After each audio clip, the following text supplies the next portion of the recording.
morning and welcome to our British Water Thought Leadership Series, Talking on Water. My name's Mark Fletcher and I'm the current chair of British Water. I have with me today the winners of the 2025 Water Industry Forum, or WIF Team Challenge. They've kindly agreed to an interview which we're recording to share across the water sector. Good morning to you all. Morning. Thank you. In terms of the outline for the interview, I'm going to introduce everybody and I'll let them introduce themselves. We'll ask a few questions and our winners can then share their thoughts. We might have a bit of follow-up for clarification. We'll see how it goes. I hope you're all suitably relaxed so we can make a start. But first of all, by means of introduction, maybe you could just tell us what organisation you work for and sort of what your role is. So maybe Beth first. Yeah, of course. So I'm Beth Gibb. I work for Additive Catchments, which is an innovative startup company measuring water quality among CSO pipes. My role in the company is an assistant project manager, but I'm currently leading delivery of our pilot scheme as project manager. I started out in the water industry with my degree in wildlife ecology and conservation science, from which I applied for an internship with the company of Additive Catchments. At the end of the summer, they offered me a permanent position, which I gladly accepted, and that is how I've ended up here. Wonderful. And Melissa? I'm Melissa. I work for DT Global. I'm an infrastructure consultant where I do a lot of data analysis and other project controls like planning. I don't actually work in the water industry because I'm an infrastructure consultant, but I would like to work more with like water clients, and I'd love to work in the delivery of kind of disaster relief of water systems. Oh, fantastic. Quite inspirational stuff already. Hilda? Hi, I'm Hilda Oketona, and I am a graduate civil engineer, and I work for Skanska in a joint venture called the At One Alliance for Anglian Water. And I got into the water industry because I underwent my dissertation in wastewater management I did a case study of Lagos, Nigeria, and my background is environmental civil engineering. So I ended up in the water industry eventually. Fantastic. Oh. Well, we're working in Lagos at the moment on water resilience, so that's really good to hear. And last but not least, Nehla. Hi, I'm Nehla. I'm a graduate future leader at United Utilities, that's a water utility company in the Northwest. By graduate future leader, it lets me do placements in different business areas. So currently I'm in emergency planning working on a national power outage, but my next placement will be in engineering innovation. I did a degree in civil engineering and graduated last year from the University of Manchester. And what got me into the water industry was the internships I'd had before. So I did some engineering consultancy working on drainage in Manchester, but then also I did some hydropower engineering back home in Sri Lanka as well. That's super. Thanks very much. So we're going to go into our first question, and just quite concise answers if you can. We want to get the gist of what it's about. But first of all, I'd like to ask each of you in turn, how did you find the experience of participating in the WIF Team Challenge? What did you find to be difficult and what did you enjoy most? So maybe Beth first. Yep. So I found the WIF challenge an incredibly positive experience. What I particularly enjoyed was our collaboration. We've all come from different organisations, but we worked extremely cohesively immediately, basically. And I think we support each other for that. I think a challenge in that was probably managing our time alongside our work, because we put so much time into what we did in the WIF challenge. But I also really enjoyed how it gave us a space to innovate and the freedom to think creatively. Fantastic. Thank you very much. That's a good start. Melissa? Yeah, really echoing what Beth said, I really enjoyed it. It was really interesting to see so many people from different backgrounds, not just from our work, but also our like personal views. Again, the difficulty was really managing time because especially as time went on, we had a lot of meetings that we had to work around. But being able to work through so many people's passions is really such a great benefit. It's fantastic. And that was all, I presume, was it virtual working or did you get together as well? It was mainly virtual. No, so I actually was not in the country for the first meeting.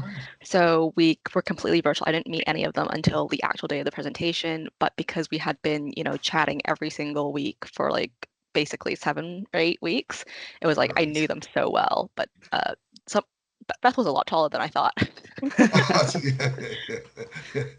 That's the thing about virtual. You just have no idea about how tall anybody is. What about you, Hilda? Yeah, I did, just echoing what they both said, I did find it very fun and engaging. I learned a lot from each and every one of them, and I know it was great to work alongside very intelligent people. I think what major drawback was for us was it was very difficult because everyone is so smart. We had an overflowing of so many great ideas. I think a difficult part was streamlining that idea while keeping it relevant to the challenge question. I think that's where we struggled a little bit. Thank you. That's great. And last but not least, Nehla. Hi. So yeah, I think same what they said in terms of being able to meet people from different sectors. But I think more importantly, this being an early career professional challenge, it let us kind of widen our network in our own companies. So for our idea, we actually reached out to people in our companies to see on feedback, feasibility. So really like helping us grow our network in our own company because our schemes are kind of within our teams, but that let us explore different teams because our solution was kind of broad. So yeah, that was a good thing That's really about it. good. So in the process, you didn't just build your network through the people in the challenge. You also extended your network within your own organisations, which is that's a really powerful thing. So I think for the next question, I think Hilda's going to answer this one. Yeah. The challenge topic for this year's WIF Team Challenge was what are the emerging trends that will impact the water energy nexus by 2030? So what did you think of the topic? How did you decide on the topic of vertical farming for your presentation? We thought it was an incredibly great question. We thought it was brilliant, and we thought it combined two very important industries in our world today. And because it was such a great topic, it allowed us the space to explore. Our project could have taken any direction, really. So it just gave us so many ideas and so many places to go from. Our topic took form very quickly. From our first meeting, we were already able to brainstorm and settle on two main topics. The first one was the power industry, because at the time there was the power outage in Europe, if you remember. Yes, I remember. So Yes. yeah, so we got talking about that. We thought it was relevant, and that was one of the options. And then the second one was the agriculture industry, because to be fair, we didn't think anyone was going to go that direction. And Beth has a background in the agriculture. She comes from a farming family, so Yes.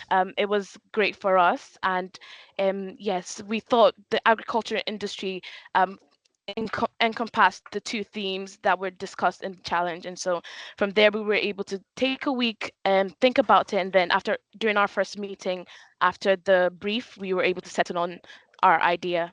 Yeah, I think the thing is you have so many ideas, it's how you filter them down and start to process them. Yes. That's, I think, what's really powerful for the challenge. So for our next question, I think, Nehla, can you just provide a brief overview of your winning presentation? You're Your mic's muted. on. You're muted at the moment. That's it. Perfect. Yeah. So I'll provide a bit of a technical part, and then Melissa, if you could support me with kind of our holistic kind of where we picked the solution to go in. Okay. So we've realized that, well, especially for some of us working in water companies, we have a lot of waste products that is very energy intensive to recover. So for example, our wastewater treatment works, phosphorus is very highly energy intensive to recover. Some wastewater treatment works have biogas centers, and these produce excess heat and excess energy, which some water companies actually burn off. And then we also know that farms are struggling. They need support in terms of being economical, but also sustainable and climate resilient. So it was kind of using wastewater treatment products, which is our excess energy from biogas, heat recovered from anaerobic digestion in the biogas centers, but also the nutrient-rich treated water from our wastewater treatment works. And this would feed into a vertical farm in a farming estate, and that would help farmers meet climate resilience. So in terms of one thing is they would have more production in a vertical farm, Yes. and the space saved on their land could be used for regenerative carbon or water farming to increase biodiversity and meet climate resilience, but also carbon sequestration. And I think, Melissa, if you support me on why we actually did this in the east of England, that would follow up our solution. Lovely, thank you. Melissa? Yeah, so a lot of our work kind of jumps off from, there's an economist from, I think, Oxford, his name is Dietrich Helm, he's got a book called like Green and Prosperous Land, which kind of identifies the issues facing farming within, fertilizer, runoff, all these water companies, and it's a huge amount of money that kind of gets spent 3 times instead of just once. So we kind of built off of that, and we wanted to target the east of England because east of England has a huge farming industry. It's got a larger proportion of farms than it does land. But at the same time, it also has some of the most like climate irresilient land because it's very drought prone. So we wanted to focus on this area and kind of develop a holistic solution, which would allow people to really, build a more resilient supply chain, a more resilient environment, a more resilient farm, and just overall more resilient UK. I feel like I've said the word resilient about 15 times now. Well, it feels like resilience must have it's featured through all of your presentations, so that's really positive. And the one thing I'd probably say is what you're really describing is a very much a circular economy approach to what we're thinking about and how we're looking at really how can we make resource out of the waste, whether it's heat or energy or nutrients, which I think is really positive and very much in vogue with the Ellen MacArthur Foundation sort of circular economy principles. So that's really good. So on our next question, and Nehla, I think you're going to come back on this one. Based on the other team's presentations at the judging event, has that changed how you think about the energy water nexus? So I think one thing that I've found in terms of the other team's presentations and how we think about the energy water nexus is there's really positive solutions out there. A lot of them were feasible. I think it made me very positive about kind of the graduate and early careers cohort that we have all these confident ideas and they're very innovative. But I think it's also in terms of because of all the challenges you can see, I think the judges, they asked very difficult questions from all the teams, and it did make you question like the feasibility, how you could adapt this to different situations. So I think while there is a lot of good ideas, innovation, the challenges that are coming up in the next decade or so will bring a lot of questions on are these feasible? Is it economic? Is it viable for companies? So yeah. That is my take. I think one of the benefits from hearing how other people have tackled the similar challenge is different perspectives and different people have different views and experiences. So it's why sometimes using that wider network can help you get a much more holistic perspective on things. So I think that's and part of why I think the process of the WIF Team Challenge is that you get that experience of problem solving in the real world with a real life issue. So that sounds really good. Maybe one for all of you, and I'll pick you one at a time. But would you recommend participating in the WIF Team Challenge to others, and why? And quite concise, but maybe Hilda first. Yes, I would definitely recommend participating in this challenge. I think it just is a way for you to learn more about the industry. I think it's very easy to, once you get settled in your role, because we're all new in our careers, once you get settled in your role, you kind of just go into it and then you're there. But I think the challenge was a very great way for us to keep us thinking and to keep us constantly developing. So I would definitely recommend, and it helps you grow your network as well. So yes, definitely. Well, I'm pleased to hear that. Thank you. What about your perspective, Beth?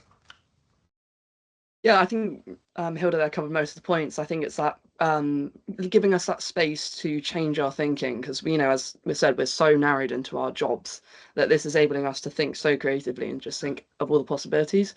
And again, like you said, it was mentioned in the award ceremony and stuff, is that you're meeting these people for the rest of your career around the water sector. So it's so good to be introduced to them so early and start making all those connections that you can to be able to make it easier for your future roles. I agree. It's that thing. It's not just about what you're doing or the technical issues. it's also how you're going about solving a problem as a team. And some of that's about generous listening, and some of that is about challenging and all the rest of it. So that's really positive. Melissa. Yeah, absolutely. And I think there's one thing when you're kind of in your early career, it's that you don't really know what exists. You know that there is more out there. You know that there are other water companies that do different things. But for example, I had absolutely no idea that, there were biogas plants attached to wastewater treatment plants until I met Nehla. So Yes. there's all these things. You don't know what the realm of possibility is until you speak to someone, because you can read all you want. You're not going to learn as fast as you are by meeting someone. And I it's agree. a fantastic way to kind of test your leadership and scheduling and what's it called, Yes. time management skills, because frequently when you're in early careers you do a lot of admin, you do a lot of kind of less key work, and this is a great way to remind young early careers that one day you're going to be leading the industry. I agree, and you don't know what you don't know, and Yeah. that's why you're a bit like a sponge soaking up what everybody else's ideas are, but then adding to them and shaping them. So, Nehla, maybe you'd just like to round us off on this one. Yeah, no, I definitely think it's something all early career professionals should participate in. One thing is because, as they said, like it lets us kind of go out of our day jobs and see the wider perspective of the challenges the water industry faces. But I think it also helps give time to bring ideas together. So, for example, we knew like East Anglia, for example, Hilda, like they had problems with their excess energy and burning off some of that. But then here at UU, we know that it's very expensive to treat treated water. But there was also someone who was kind of doing research on the nutrient value of treated water. And it was kind of, we had all these problems and all these ideas, but you needed someone who was kind of had the time to bring it all together. And that's what I think was positive about the solution, that we knew there were all these challenges and we just needed some time and a few late nights to kind of bring it all together in one solution. So I think in one way, it helps early career professionals, but it also helps the companies we work for to bring challenges, to address challenges with different ideas. I think someone in our engineering innovation team is kind of trying to talk on how we can implement the solution we did at one of our treatment works as well. So That's really these are some encouraging. positive things. So it's really good when you can relate that to real world examples in Mm-hmm. different places. So I think that's extremely positive. So I think we're going to segue a little bit now, Melissa, broaden out a little bit in our helicopter. Think about, what do you think are the current major challenges facing the water sector? And I think this will help some of our other early career professionals just to get, your perspective. I think for me there's two main ones. The first is the collaboration, and this is true across all kind of major industries, is that in order for you to solve problems moving forward, you have to collaborate. And that's a theme that ran a lot throughout our presentation. We need a collaboration between the government, between your farmers, between your water industry, and also within, your regular everyday people who aren't part of these three groups. You have to be willing to speak to people who you don't normally speak to. You can't just be a water company speaking to other water companies. And for me, the second big problem is the will to do things. I was talking to someone after some of the presentations, and she was basically saying all of these solutions are feasible, provided that they're like economically feasible, but they're all doable, and most of these have had real life examples based on what actually happened.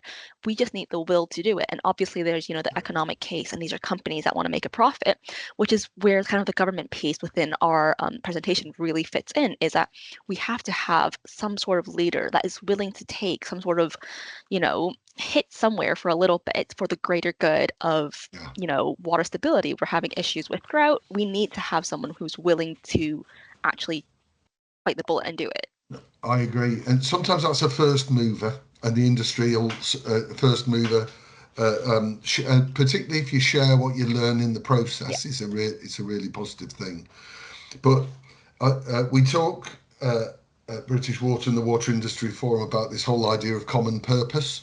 We're all trying to get in the same direction, and how do we work together on things where we might compete, but we also have to increasingly collaborate. This idea of co-opetition where you cooperate but you compete at the same time. I think that's really useful. So I think, Beth, you're going to give us a few reflections on what you think the future water sector will look and feel like, maybe for customers, people who work in the sector, the environment and the public. So what are your thoughts, Beth? Yeah, so I think the future of the water sector is going to be particularly interesting, particularly because of the Section 82 Act that came in 2021. So I think it's definitely going to be more visible, more integrated, and much more customer focused. And I think for the customers, the water companies, I think, it's going to be more transparent, the best data and communication about the water use, the quality, and the environment, environmental impact, sorry. And I think employees, I think it's going to be a massive benefit for them. It's going to become more interdisciplinary. So people are going to go into more different, different parts of the companies and different parts of the way, more tech enabled due to the massive things about AI that's coming up. And I think it's going to find more purpose. It's going to become more relevant. It's going to be a problem we need to solve soon. And personally, as an ecologist, like I really hope for the environment, it becomes much more harmonized with the water infrastructure and the water systems. And I think the purpose of resilience and, circulatory, like we were saying earlier, is going to be essential. And again, for the public, I think it's hopefully going to become finally feel like less like a hidden utility and more like, that shared resource that we all need. I think there's some real wise words in there. And I think there's one way we can think. We can think of the sort of water cycle we learn as a natural living system that we've impacted with our development. And if we sort of peel it back, how can we work more in tune with it is a really important thing. Really good also, the whole thing about multi-dis, and with your team, you're all bringing different disciplines and skills, and with your extended network, you're bringing those skills. So it's how we bring those different things in a complementary way to work. And very encouraged with the acceleration of AI, and I'm not sure what that means, but as early career professionals, it'll mean a lot more to you through your careers, how it'll influence things. Really important that we're taking that on board and thinking about that going forward. So that was really helpful. Now, Nehla, I think as early career professionals in the water sector, what do you need from others in the sector really to have an impact? What are your thoughts there? I think one opportunity we need is like genuine opportunities to contribute, not just kind of observe. I think as early career professionals, we have this idea of like shadowing, which is useful. But I think now the challengers are very much at stake where you need everyone contributing. So that is one thing. Another thing is mentorship and knowledge transfer. So I think that's why WIF is good.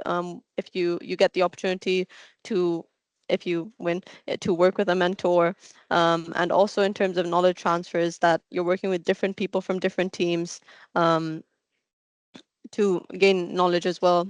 Another thing is that I think we need like non-traditional approaches. I think the water it's okay. The water industry has kind of had this very same process, I think, the way we do things for decades, and that needs to change.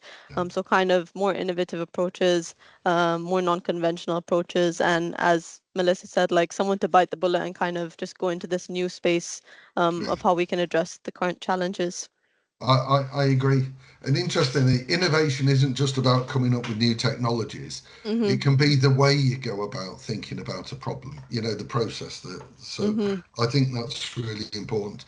I think the other important thing is feeling valued and empowered, that you feel as an early career professional, that your views and your ideas are as, I think, or you may not fully understand the context as somebody who's been working in the domain for a lot longer, but it doesn't mean anyone can have that unique idea or that perspective.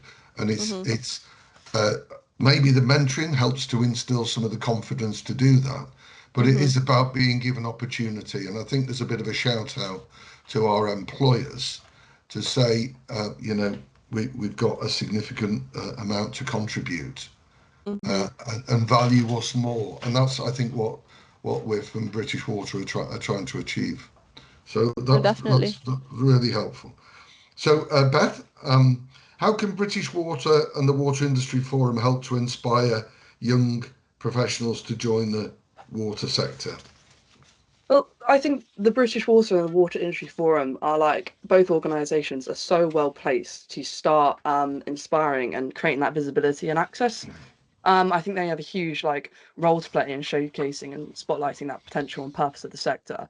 To be honest, like when you go in as an early career professional, when you leave A levels, for example, at university, you're not sure that you're going to go into that. So I think like more outreach in schools and actually making like people aware this is a job, like you could have this job, is such a thing. Because when I was in school, when I was in university, like still am, but I didn't even know this was a thing. So I think like more of that sort of thing, more storytelling campaigns, and like we were saying with the WIF event, like showcasing these early career pathways, seeing that this can be a potential for you is amazing. And as we were just saying, giving that space for us to be heard and feel like we've been heard, I think is absolutely invaluable. I agree that, and there is an opportunity because I think it's quite a compelling narrative, and I know, and it may feel like a long time that I came out of university, but I didn't understand how the sector worked or what was involved in it until you dip your toes in the water, literally, and then start experiencing it. So I think there's some wise words there. Look, we're going to come to a bit of a round off now where I'm going to ask each of you if you could change one thing about the sector, what would it be? So just think about that a little bit. But I just also want to just take this point whilst you're thinking about that, just to say what a fantastic thing it is, first of all, that you engaged with all the other early careers professionals, that you engaged in the process and the challenge. I think it's really good. That the things that you take from it, from working with people you hadn't met before, and you establish those new relationships, that knowledge network will be really important for you as you go through your whole career. Some people stay at one organisation, some people go to a number of organisations, but it's the network you build it's really powerful and important. And I think we all have this common purpose, I'd say challenge to ourselves to inspire others and to get public confidence in the sector, that a lot of us are very proud of what we've done in the sector. But I think we've struggled a bit to take the public along with what we're doing. And I think the more that common purpose involves the public, I think the better. I think that's really important. So, Melissa, I'm going to ask you to start us off. If you could change one thing about the sector, what would it be? I'm gonna cheat a little bit and be like, it's like 1.5 answers. Go on, go for like 1.5. you just mentioned, transparency is so important, but not only transparency. This requires I don't mean it just being like, oh, putting out public reports or your annual reports or whatever. It needs to be transparent, interdisciplinary transparency. So, for example, you can see how the rewilding kind of like movement has done a really good job engaging with the public and making it this kind of it's very engaging with young children, but also older people who remember when the insects were on your windscreen. Whereas when you talk about marine protected areas in the UK, again, it's not talked about very much. And it's a very important thing to be transparent, but also to be transparent within a wide range of people. It's not very sexy to talk about the sewage system, but we need to have the transparency around it. We need to have the engagement with the public, and we need to be able to say, yes, this is your system. It's not just, I think as Beth said, it's not just a shadow utility, it's your system. You have to take pride into it. And I think pride and an honest conversation and a well-informed one is really important. And I think the public increasingly, and customers increasingly, I think they've got a voice. They've got an opinion, and I think ultimately they do also. I don't know anybody who doesn't want a better, improved environment and a more sustainable sector. So I think that's some wise words there. Maybe Hilda next. Yeah, basically echoing what everyone said throughout this meeting. I think a very, very important part of the water industry is collaboration. And I think if we do increase our collaboration, we could achieve a lot of the things we are set out to do within the industry. I think even from our projects, for instance, it was collaboration all through between us and between within the industry as well. So I think collaboration is something that we should definitely focus on more within the industry, and diversity of thought, backgrounds, and different experiences for our project, because we all came from different backgrounds. It was easy for us to get everything from a specific background and then make it a holistic idea. And I think that really enabled us to work better and collaborate easier. So and I'm gonna cheat again and just mention one little side one. And another thing I would say is we need to listen more to the individuals that the water and energy nexus affects the most. For instance, in our presentation, it was the local councils and the local farmers. So if we put them at the center of whatever we do, I think it will be easier for us to achieve all the things we set out to do within the industry. And it'll be easier for us to collaborate. It'll be easier to, if we know what the problem is, it'll be easier for us to solve it. So I think that is just one thing I would change about the industry. Yeah, and I think it's really important. Local people understand the local context. Absolutely. And I think on a lot of the issues, there's going to be local trade-offs. And the important thing is that people are having those informed conversations to be able to come up with what works for them locally. And I think that's really important. Absolutely. Yeah. So we've had Melissa, and we've had Hilda. Beth. Yeah, so I'm going to bounce quite off a lot of what Hilda said. So, sort of expanding on what she said about local people doing those local things is I think speaking to people around my area, one of the things is we've got one water company. You can't change that. And it becomes quite a monopolization. And so I think it's really important, like what we were talking about, all these government grants and all these government things, they try and apply them to the whole of England. And that just doesn't work sometimes. You need to actually make local ideas for local people. Like, agriculture in one sector is not going to work with agriculture in another part of England. So I think it's really important to start sort of narrowing down our policies and everything like that to do the water sector. And again, saying we were just saying about the interdisciplinary approach within the water sector, but I think that needs to branch out. We can't keep it just the water sector. We said, you need to talk to the farmers, you need to talk to the locals, you need to talk to everyone that it affects. And I think that's a key way that it should change. So you've touched on there on something really powerful, and that is when the World Economic Forum first came up with the food, water, energy nexus. It was actually seen as like a Venn diagram of the interaction of these things.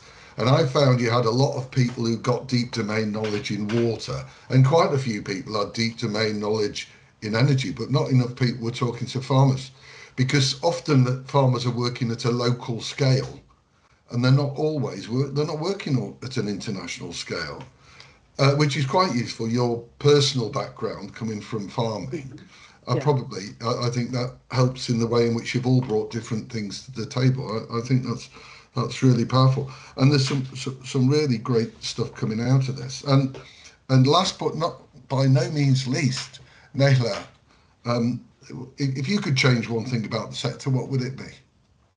So I want to bounce off some of their ideas, but it was kind of on this idea of how can you get everyone to win. So I think our solution was kind of brought that holistic idea of how can we get our local council, our farmers, our water companies, how can they all win in this solution? And I think that comes about by kind of local, and communal approaches. So like we focused on a specific area. I think that's something also water companies are starting to realize. Like for example, at UU, we've changed from a Northwest kind of approach where now we're doing county level approaches. We've split into 5 counties, and that's how we're tackling challenges in terms of drainage, combined sewer overflows. So I think that kind of local innovative approach and letting everyone win is how you can move forward. So I like the win-win-win.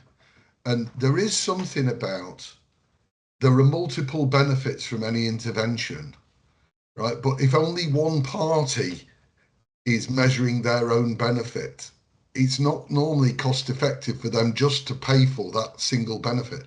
But if you've got multiple benefits but multiple contributors, then you get this co-funding model with multiple benefits, particularly as we look more at social and natural capital models to assess that, then we get much more sustainable, resilient holistic solutions. So I think that's really powerful. Definitely.